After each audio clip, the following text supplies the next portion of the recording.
विनोद और मनोरंजन में, क्योंकि भगवान भी कभी कभी विनोद करते हैं। भगवान नारायण ने कहा, मैं ही सर्वलोक महेश्वर हूँ और सबका स्वामी हूँ। यह सुनकर माता लक्ष्मी ने विनम्रता से कहा, प्रभु यदि आप बुरा न माने तो मैं कुछ कहूँ। भगवान नारायण मुस्कुराए और बोले, अरे लक्ष्मी, तुम भला बुरा क्यों मानूंगा, कहो। लक्ष्मी जी बोली, प्रभु आप कहते हैं कि आप सर्वश्रेष्ठ और सर्वपूज्य हैं, तो आइए आज हम स्वयं देख लेते हैं कि संसार में लोग किसे सबसे पहले पहचानते हैं। इतना कहकर दोनों पृथ्वी लोक में आए। वे एक बड़े सदगृहस्थ के घर पहुंचे। घर में धन था, वैभव था और वह व्यक्ति बड़ा भक्त भी माना जाता था। भगवान और लक्ष्मी जी को देखते ही वह व्यक्ति चरणों में गिर पड़ा। धन्य हो गया मेरा जीवन, संत भगवंत पधारे हैं। उसने चरणामृत उतारा, आरती की, आसन पर बैठाया और बड़े आदर से सत्कार किया। तभी बाहर से आवाज आई, नारायण नारायण नारायण। एक बूढ़ी माता लाठी के सहारे खड़ी थी, कंधे पर झोली टंगी हुई थी। उन्होंने कहा, बेटा मेरे स्वामी भीतर हैं क्या?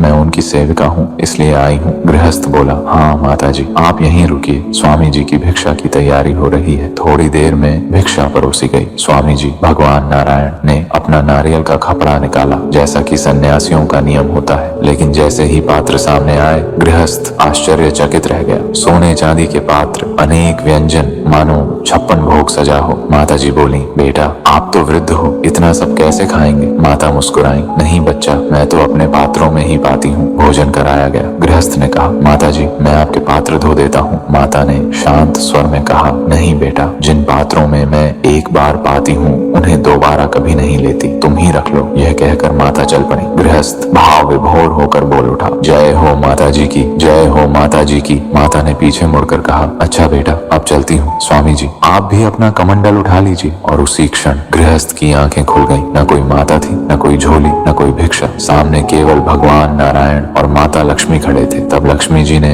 मंद मुस्कान के साथ कहा, प्रभु अब समझे, जहाँ आप स्वयं कहते हैं मैं सर्वश्रेष्ठ हूँ, वहीं संसार पहले सेवा और करुणा को पहचानता है। भगवान नारायण मुस्कुराए, क्योंकि यही लीला थी और यही शिक्षा। इस पर आपकी क्या राय है, हमें कमेंट में बताएं। इसे शेयर